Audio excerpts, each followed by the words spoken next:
En la Bolche Radio suena el teléfono rojo. 9 de la mañana, 12 minutos, Gaby, y ya se encuentra conectado un gran invitado.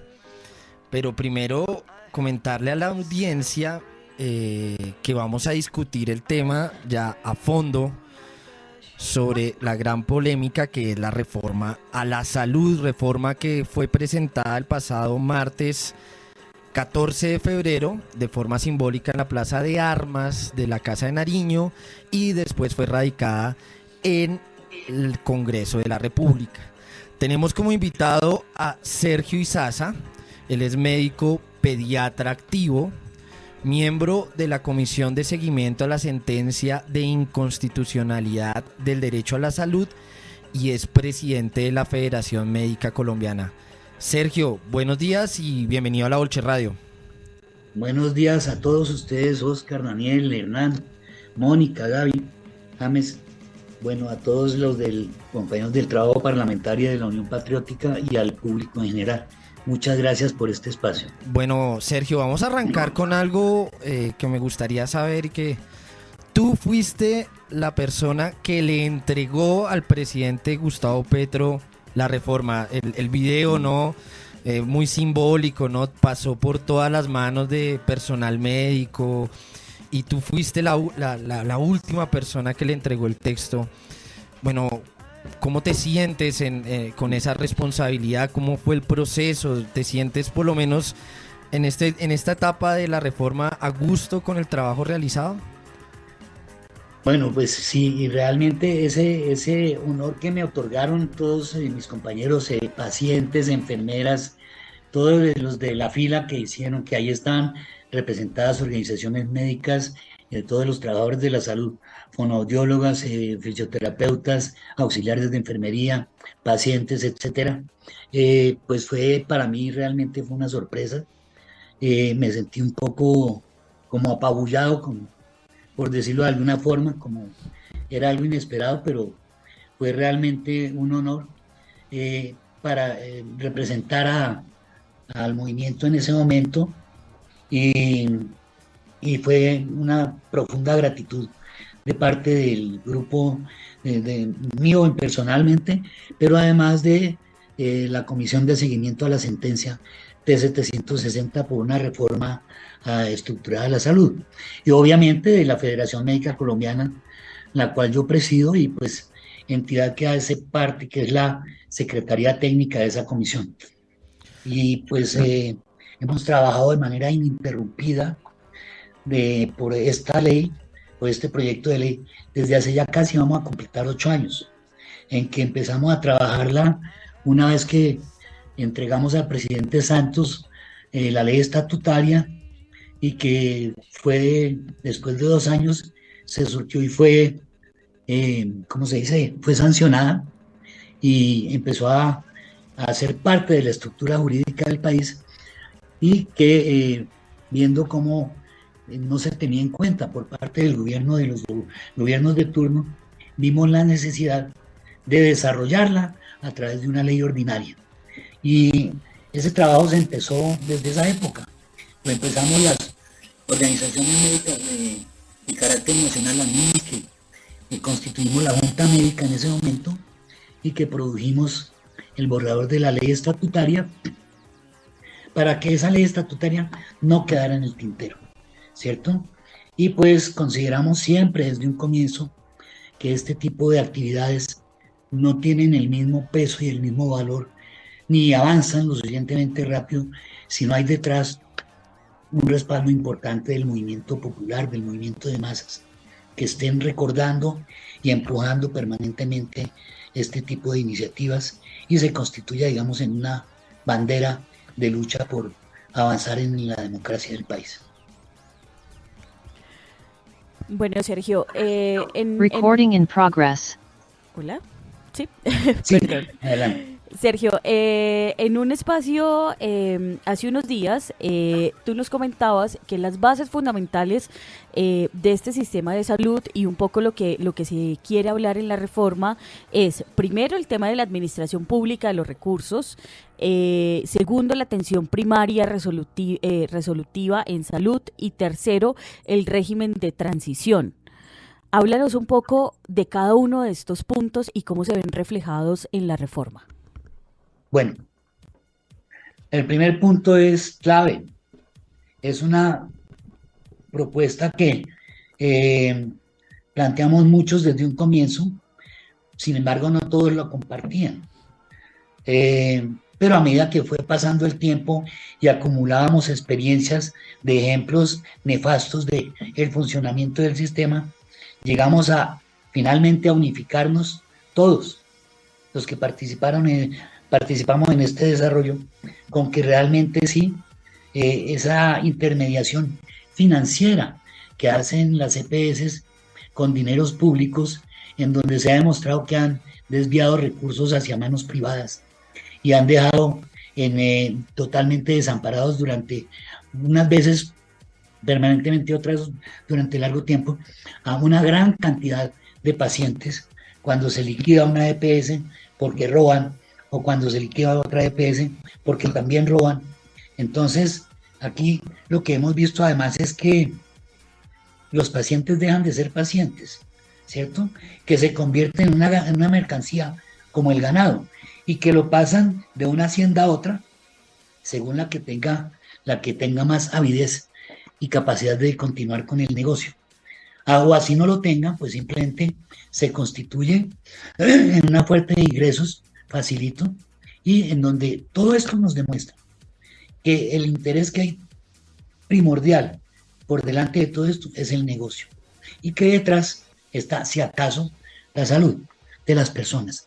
Nada que toda esta experiencia nos llevó a la conclusión de que no puede haber intermediación, que los dineros públicos para salud tienen destinación específica y no se les puede utilizar para nada distinto a eso. Entonces, ese es el primer punto de la propuesta de la reforma. La otra cosa, el segundo punto, es que el negocio está en la venta, perdón, el negocio está en la enfermedad. ¿Qué quiere decir esto? El negocio está en la venta de servicios médicos para la atención de las enfermedades. Así inclusive no se atiendan en su totalidad siempre, sino siempre haya faltantes o limitantes para eso. ¿Qué quiere decir esto? Que todos los dineros que llegan, ¿cierto?, van hacia esos intermediadores financieros que son las EPS, y para eso utilizan ni siquiera toda la totalidad del dinero, sino una parte para atender la enfermedad. Entonces lo que decimos, y eso lo sabemos todos los médicos, todos los que trabajamos en salud, y más los saludistas, los especialistas en salud pública, que la mejor forma de evitar las enfermedades o de tratar las enfermedades es evitando su aparición. Eso es una cosa que no tiene ningún misterio, que toda enfermera, todo médico lo sabemos. Entonces simplemente, si eso se aplica en pequeño, ¿por qué no lo hacemos en grande? Y le metemos suficiente cantidad de recursos financieros al desarrollo de una amplia y profunda y poderosa propuesta de atención primaria que prevenga la aparición de enfermedades. Ya que nosotros tenemos en una balanza la salud y en otra está la enfermedad. En este momento pesa más la enfermedad, la carga de enfermedad, y allá se van los dineros. Si nosotros hacemos promoción de salud y prevención de enfermedad, entonces disminuye la carga de enfermedad y los dineros van a ser suficientes y sobrantes para tratar y para invertir en el desarrollo de esa propuesta. Esa propuesta además, ¿qué tiene de adicional? Que la prevención de la enfermedad se perfecciona en la medida en que se establecen, mejoran los indicadores de salud. Hay cifras estadísticas que permiten predecir dónde hay mayor riesgo de ocurrencia de enfermedad. Eso es lo que sí quiere decir un sistema predictivo. Entonces, la atención primaria, la estrategia de atención primaria es promoción de salud, prevención de enfermedad, pero predicción y evitación de las otras enfermedades. De manera que en ese sentido se mejora en general la salud de las personas. Por ahí los tecnócratas especialistas de manejo del dinero dicen, es que ustedes no contemplan la gestión en salud. Y claro, esto es pura gestión de riesgo en salud. Prevenir y predecir es gestión de riesgo en salud. No, eso no se hace así. No, lo que pasa es que ellos hacen es gestión de riesgo financiero. Entonces, según el riesgo financiero, si les va a costar mucho, pues hay que meter contención de costos en determinadas enfermedades o simplemente proveer los dineros para que se mantenga la gente ahí quietecita. Eso es lo que es la gestión de costos que ellos dicen. La gestión de salud que ellos dicen no es gestión de salud, es gestión financiera de unos dineros que ellos la manejan con criterio privado y que se apropian y se han apropiado indebidamente a lo largo de este tiempo. El otro elemento es ya el de la transición.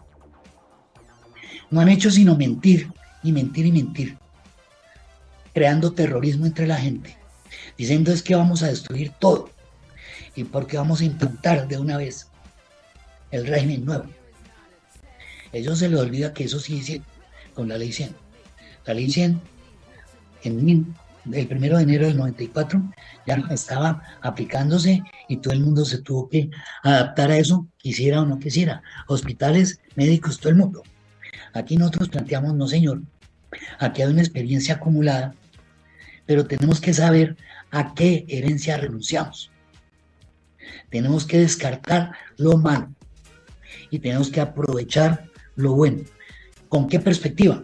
Rebasar este sistema y trascender de este sistema y mirarlo con una visión futurista que conduzca a la eliminación o a la disminución al máximo de la enfermedad y a la creación máxima de bienestar, garantizando el derecho fundamental a la salud. Esa es la cuestión. Y eso no se puede hacer de la noche a la mañana.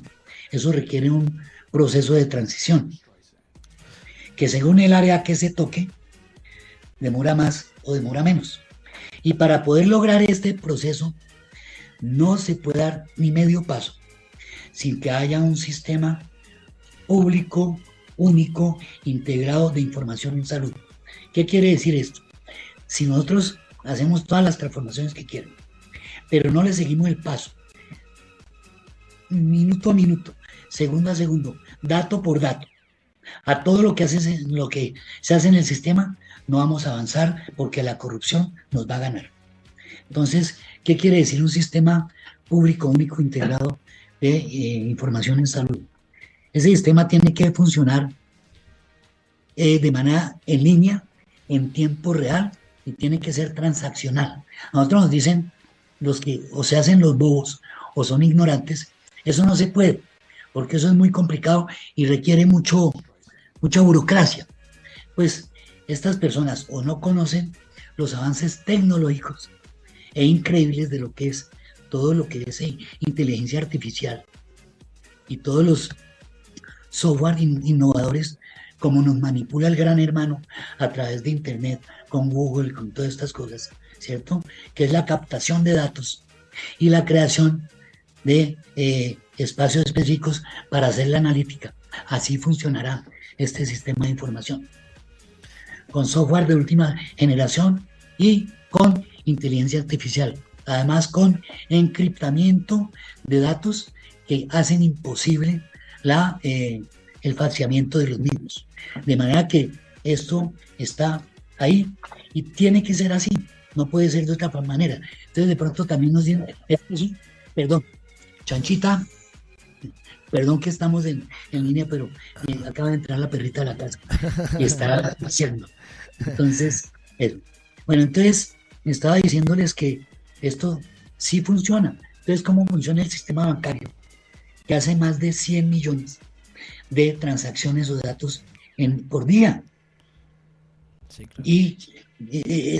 Y cada uno de nosotros puede entrar a su banco o a lo que necesite, y las autoridades también, y encontrar allí en línea, en tiempo real, los datos que dan. Entonces, esto lo que conduce es a que en este momento toda la información está fragmentada. ¿Por qué? Porque hay tantos sistemas de información como EPS existen.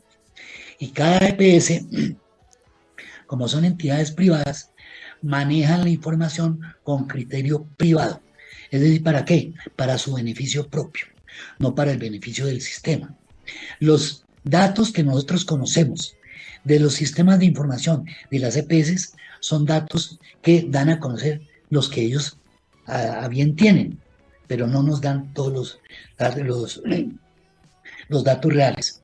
Eso nosotros como Federación Médica Colombiana lo hemos podido venir comprobando durante los últimos 21 años con el Observatorio del Medicamento, en donde hacemos seguimiento a cada medicamento, en su comportamiento de precios y de aplicación, y entonces vemos cómo todos esos sistemas tienen una cantidad de fallas increíbles, y por eso consideramos, fuimos nosotros precisamente quienes propusimos ese tipo de sistema de información. De manera que ahí están los elementos básicos, y ese sistema de información, digamos que es el coco de los corruptos, porque cada dato que se mueva, cada tecla que se da en el computador, llega allá, y se sabe de dónde viene, a qué horas ocurrió, dónde está el computador o el elemento computarizado, la máquina de rayos X o lo que sea, que dio ese reporte. De manera que el seguimiento va a ser así. Y la otra cosa, va a estar integrado no solamente para los procesos clínicos y de atención médica, no, va a estar integrado con la ADRES, que será la administradora de los recursos, va a estar integrado con la Superintendencia Nacional de Salud, que es la que hace seguimiento, con el INVIMA y con todo el resto del aparato administrativo. De esa forma funciona sistémicamente, y el hecho de que cada uno de estas secciones cumpla con lo suyo permiten que el sistema de salud propuesto funcione bien. Ahora, esto en la transición decía que va a tomar un tiempo, y que cada paso que se dé debe consolidarse para seguir avanzando en el siguiente paso y volver a consolidar. Y esperamos que por lo menos el sistema de información esté montado en los próximos 6 a 9 meses, una vez que sea ya acogido alguno, que habrá concurso, no sé, los criterios que establezca el gobierno para esto, pero que nosotros insistimos, deben tener esas características. Sergio, compañero, mira, hay una realidad, y es que la derecha ha venido insistiendo, bueno, los opositores a la reforma han venido insistiendo en que este cambio que plantea el gobierno de Gustavo Petro es volver al seguro social de los años 90. Pero, digamos, independientemente de que es una mentira, digamos que sí hay un fortalecimiento del sistema de salud público. Y es un objetivo que han tenido ustedes desde el movimiento social y tal, pero ¿cómo blindar al sistema de salud de las malas prácticas y de las demoras del Estado? Y hay otra cosa que me causa, digamos, leyendo un poco el articulado y todo esto, es que se le da mucho poder a los CAPRIs. Y, digamos, me interesaría saber, entender esa articulación que va a haber entre ese modelo de CAPRIs con hospitales de mayor complejidad y con esto de los medicamentos que tú hablabas. ¿Cómo garantizamos que, primero, no haya desabastecimiento de medicamentos, y lo segundo es que esa compra anual no esté determinada por los principios economicistas de la Ley 80? Sería eso, Sergio.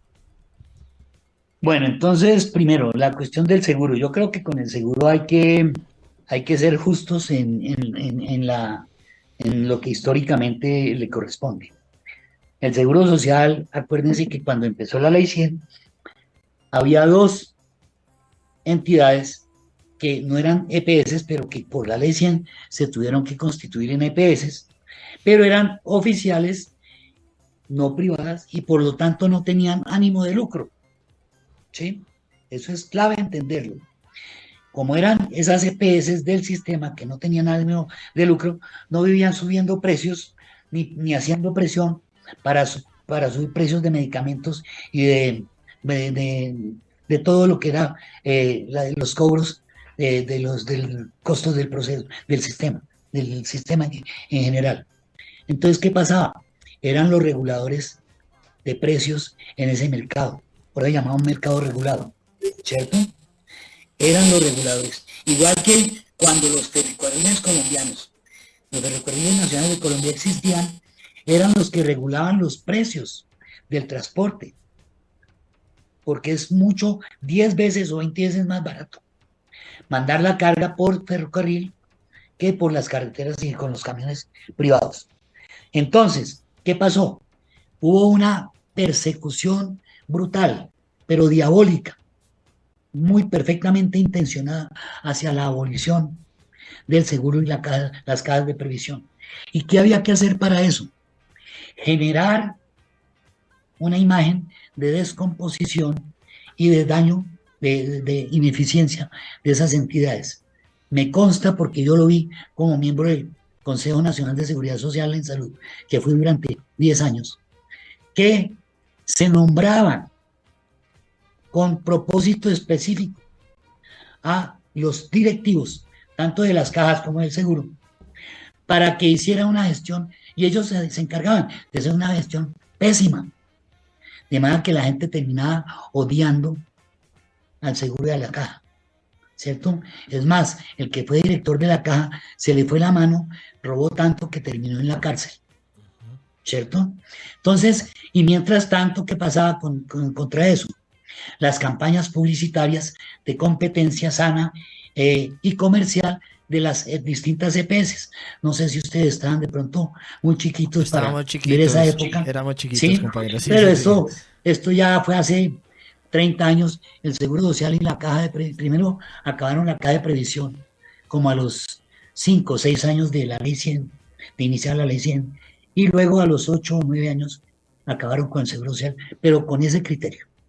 Hoy en día no podemos hablar de avance de medicina en Colombia si no hubiera existido el Seguro Social. Esto es claro y sobre eso podríamos hablar después si así lo quieren. Entonces, esa es lo que hay que tener en cuenta.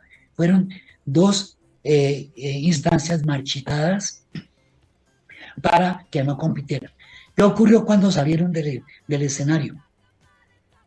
Ya no se reguló el mercado, ya no se regularon los precios y los precios se dispararon, ¿sí?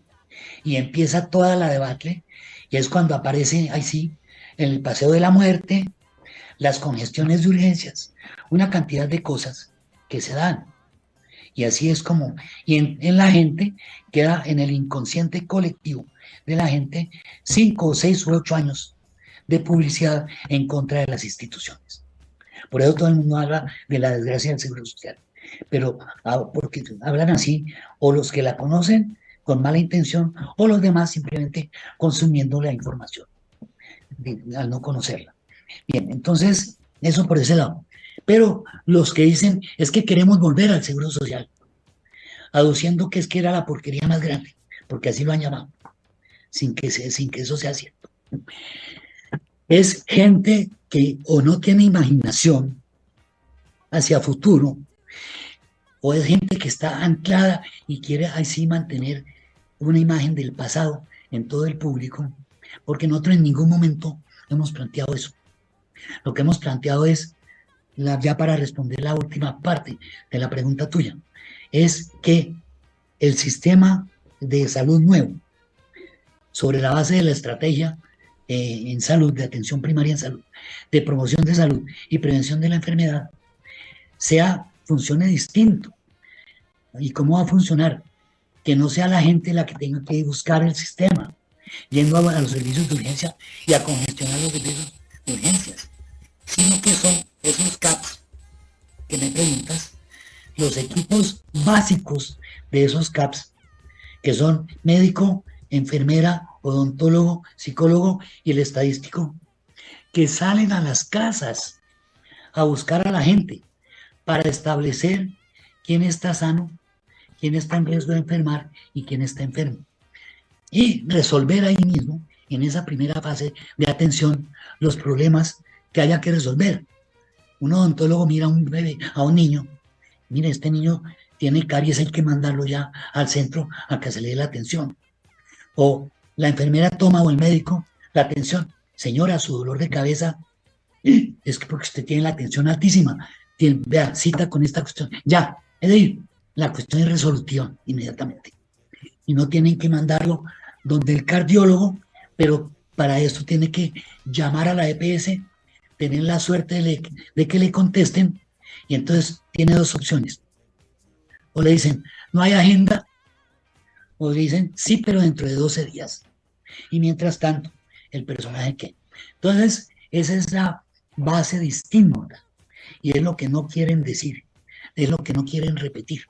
Ellos solamente repiten, es que va a ser igual, queremos volver, y que volvamos al seguro social. No, eso no es cierto, es absolutamente falso. Ahora, esa es una parte de los equipos de los CAPS, porque en los CAPS o Centros de Atención Primaria en Salud va a haber médicos familiares que tienen capacidad de resolver problemas de las 4 especialidades básicas, que son medicina interna, pediatría, ginecobstetricia y cirugía general, en la parte diagnóstica y resolutiva. Si hay un médico especialista en medicina familiar que tiene su conocimiento en cirugía, él no lo va a operar ahí porque es de primer nivel, pero sí inmediatamente le dice, señor, usted tiene que irse al hospital. Y entonces, en la parte administrativa, dicen, hay este hospital, ¿cuál le queda más fácil? Lo mejor lo queda. Y allá se va. Y si es de ambulancia, lo mandan a ambulancia. No tiene que pedir ninguna autorización. No tiene que hacer ningún copago. No se le tiene en cuenta ninguna preexistencia. No tiene que dar ninguna cuota moderadora. Eso es lo que pasa. ¿Y por qué se puede hacer esto? Porque al quitar lo que cuesta la intermediación, esos recursos se utilizan para eso. Ahora, cada CAP, cada centro de atención primaria en salud, cuenta con el personal sanitario, médico, enfermera, odontólogo, psicóloga, médicos familiaristas, y el personal administrativo. Cada CAP cuenta con un equipo de informática, ¿cierto? Computadores, programas de software que están conectados al Sistema Único Público de Información en Salud y que va a resolver precisamente.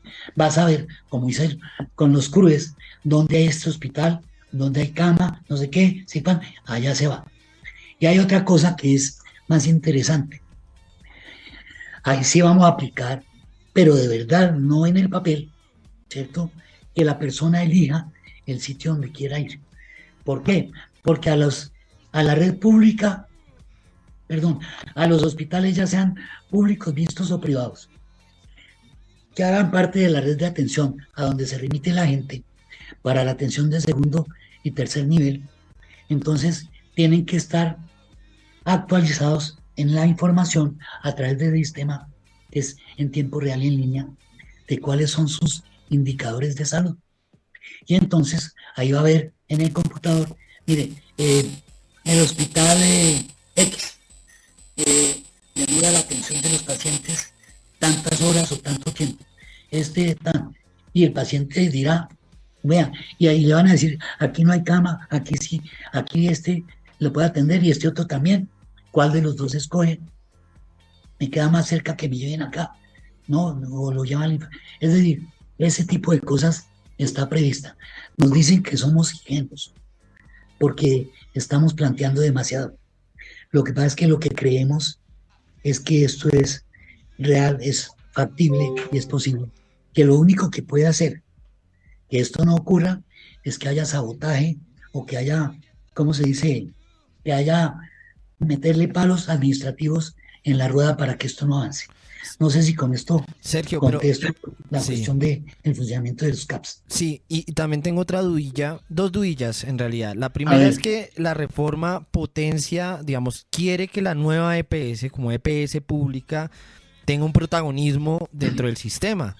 pero tenemos que la nueva EPS es la que más recibe tutelas, la de mayor ineficiencia, hay, digamos, y lo sé porque conozco gente que está afiliada a la nueva EPS y bueno, en general es un caos, pero la de nueva EPS es más caos. Entonces, bueno, ¿cómo resolver esa falla, no? Porque es importante, si va a tener ese problema. Y la segunda, Sergio, que te quiero hacer es que el ministro Campos salió ayer, ¿no? A decir que todas las reformas, incluyendo esta, agrarias, salud, pensiones, tienen que estar sujetas a la regla fiscal, ¿cierto? Y lo que tú estás diciendo, digamos, en este caso es maravilloso. A mí me encantaría ver esos centros territoriales donde la gente no tenga que ir hasta la 100 con Autonorte para irse a tratamientos de alta complejidad, ¿cierto? Sino que sea en el barrio, en el territorio y tal, pero yo sé que eso cuesta, eso es costosísimo, la salud es costosa. Entonces, bueno, la reforma como plantea, o sea, el tema financiación y el tema de nueva EPS. Bueno, entonces vean, primera cosa, yo no soy abogado, no soy constitucionalista y en esas cosas, pero sobre lo que dijo el ministro Campo, ya hubo un pronunciamiento hace ya varios años de la Corte Constitucional, y es que los derechos fundamentales no tienen regla fiscal. La protección de la vida no se somete a la regla fiscal. El derecho a la vida no se somete a la regla fiscal. El derecho a la salud tampoco se somete a la regla fiscal. El derecho de los niños en la protección no se somete a la regla fiscal. La obligación del Estado social de derecho es garantizar los derechos fundamentales. Y aquí no hay regla fiscal. Entonces, en eso el ministro Campo o está equivocado o simplemente está presionando porque él no ha sido el más, yo no sé, él siempre ha presentado de alguna u otra forma ese tipo de objeciones. Entonces, pues esperemos que la Corte Constitucional, si es necesario, se vuelva a pronunciar al respecto y haga esa claridad. Yo lo digo sobre la base de que ya hemos tenido este tipo de discusión con el gobierno anterior o los anteriores, y lo que ha salido a decir la Corte es que los derechos fundamentales no se someten a la regla fiscal. Imaginen ustedes sometiendo el derecho a la vida a la regla fiscal, ¿ok? Y eso no ocurre en el bloque de constitucionalidad. Primera cosa. Segundo, con la nueva EPS hay que aclarar varias cosas. Uno, la nueva EPS no es una EPS oficial solamente, es una EPS mixta, donde el gobierno tiene una parte que no es mayoritaria o no es mayoritaria del capital. La parte que tiene el gobierno del capital en la nueva EPS no es mayoritaria. Debería hacer algún tipo de negociación para llegar a que sea mayoritaria y poder manejar con toda tranquilidad ese aspecto. Pero segundo, en el ranking de las EPS que hizo precisamente la Corte el año pasado, no es la nueva EPS la más ineficiente. No es. Es más, está dentro de ese ranking, creo que está en el tercer o cuarto lugar, dentro de las 17. ¿Ok? Entonces, eso por ese lado. Por otro lado, cuando nosotros entregamos el proyecto como comisión, ¿sí? Nosotros entregamos eso sin que hubiera ningún tipo de EPS ahí. Ya lo demás, de ahí para adelante, digamos que corresponde a la pura decisión del gobierno, al Ministerio de Salud y a la presidencia de esto. Y lo cierto es que hubo negociaciones con las EPS para dar juego a eso, ¿cierto? Y lo que se desprende de lo que queda escrito en el proyecto de ley, que ya está en discusión, ¿cierto? Entonces es que la nueva EPS, por ser la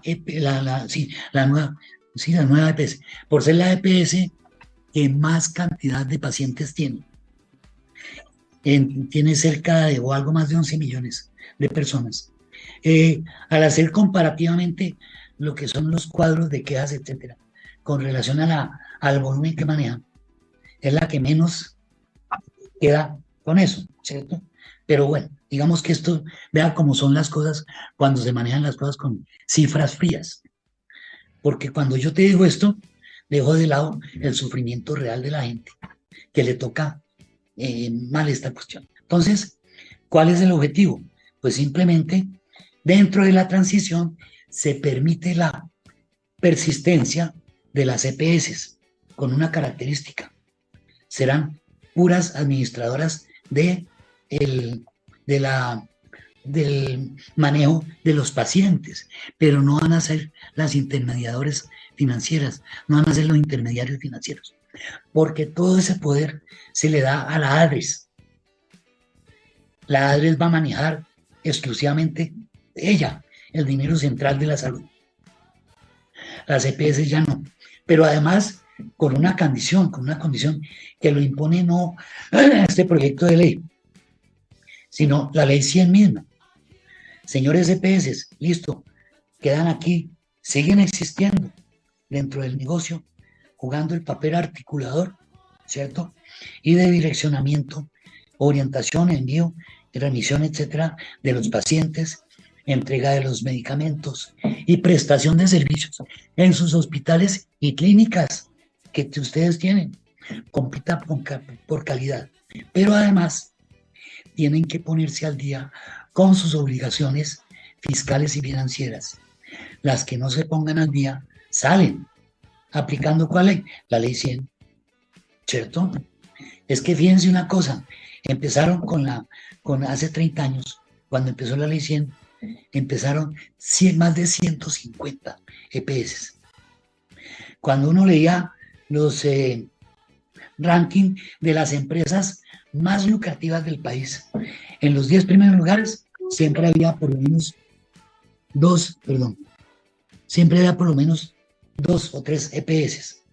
Una de ellas era Saludcop, que después se demostró todo el fraude que hizo, el robo de 4 y pico billones de pesos. Imagínense, ahorita la deuda son 23 billones de pesos que le dé las EPS a lo largo de este tiempo al sistema. Entonces, ¿se imaginan si se recupera eso? Más de una reforma fiscal. Entonces, a ver, ¿a dónde es que vamos? Yo creo que hay posturas en ese sentido, de manera que las EPS tienen que seguir funcionando.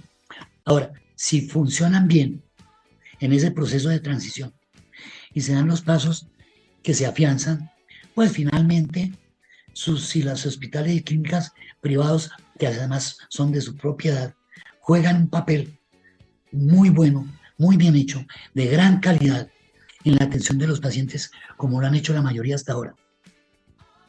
Beneficio que le atribuye a las EPS y no a las IPS, que son las que realmente cumplen con eso. Pues ahí están, y si ellas consideran después que no necesitan seguir existiendo, pues no seguirán existiendo, incluida la nueva EPS. De manera que esos son los elementos que hay que tener en cuenta. Sergio, ya la última que te tengo es, ¿qué no te gusta de esta reforma? Que algo, digamos, tú eres un luchador de toda la vida por el derecho a la salud, del movimiento social, algo debe tener que no les cumplió las expectativas, algo que se dieron, ¿qué no te gusta de esta reforma? A ver, lo que pasa es que eso como que lo estudiamos y lo miramos durante tanto tiempo, que yo creo que contemplamos prácticamente todo. Que no me gusta, que no se pueda aplicar rápidamente y que no podamos ver los efectos rápidamente. Que no me gusta, que es tan profundo el cambio que propone, que es tan grande el negocio que se va a tumbar o que se pretende desmontar, ¿cierto? Que va a tener no solamente opositores, sino muchas acciones que van a buscar bloquear por la vía que sea. Y de eso tenemos aquí un ejemplo, y esa es la parte que me gusta. Es decir, la respuesta que pueda tener los enemigos de la reforma. Porque de resto, bueno, puede tener deficiencias, limitaciones que se hayan escapado, ¿de acuerdo? O de pronto algunos errores que son subsanables. Pero lo que no me gusta es básicamente la respuesta que pueda tener los opositores a ella. Y para esto, miren, ya tenemos un ejemplo grave, pero grave, gravísimo. La SAE cumplió en menos de 4 meses lo que no había hecho durante 2 gobiernos. Y vean lo que pasó. La señora, ¿cómo se llama? Procuradora. Margarita Cabello. Eso. Por una simple sospecha, aquí dice entre comillas, por presunta violación o presunto, no sé qué, sin notificación, quitó del cargo al presidente de la SAE. Entonces, yo creo que nosotros tenemos que estar muy, muy atentos a ese tipo de jugadas, porque esas jugadas debemos esperarlas y tenemos que saber cómo salir adelante. Entonces, puede haber todo lo que ustedes quieran contra esa cuestión. Vamos a ver qué pasa. Pero en general me gusta. Sergio Izaza, presidente de la Federación Colombiana de Médicos, pediatra y un militante de toda la vida. Sergio, ¿desde cuándo estás en estas, peleando por la salud de la gente? Pues, a ver, eso fue desde que entré a la universidad.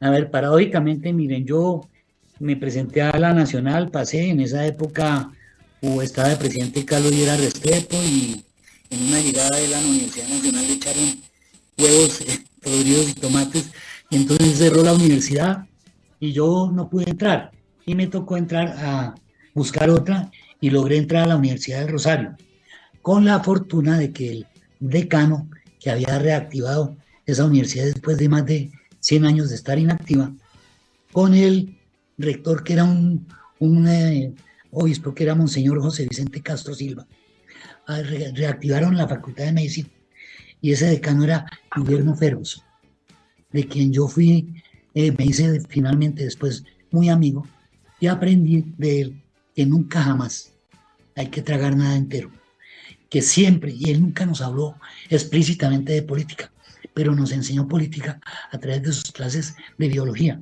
¿Cómo lo hacía? Era un maestro en ese tipo de cosas, pero siempre nos enseñó, nunca jamás traguen nada entero, por más que se lo esté diciendo yo, nos decía, siempre pregunten, investiguen y siempre miren que la salud es un bien que hay que alimentar y que quienes menos lo tienen son los que más se enferman. Entonces ustedes tienen que trabajar por eso, porque para eso se hicieron médicos. Entonces desde los 17 años, ya tengo 71, acabo de cumplirlos, llevo 53 años metido en esta cuestión. ¿Qué? 50, sí, 53 años larguitos metido en esto y hasta ahora, bueno, vean, eso le toca a uno trabajar 53 años para lograr algo que yo nunca creí que fuera a pasar y menos que me fueran a dar este honor. De manera que hay que persistir y este es el mensaje que le dejo a los jóvenes. Sergio Izaza, muchas gracias, compañero. Y bueno, micrófonos abiertos para el trabajo de ustedes, la Federación Médica, pues a todo el esfuerzo que ha hecho el Movimiento Social por la Salud. Y estaremos muy atentos porque creemos que esto es algo que hay que profundizar, Sergio, porque hay mucha desinformación y también la gente tiene muchos temores. Es un tema delicado y bueno, seguiremos acá insistiendo. Muchas gracias, compañero. Bueno, gracias Oscar James y Gaby por esta invitación y a todo el público, a toda la audiencia, pues tomen nota y no traguen entero. No crean todo lo que les dicen los grandes medios. Así es, compañero, 9:55 de la mañana y seguimos con algo de musiquita, Gaby. Hoy también conmemoramos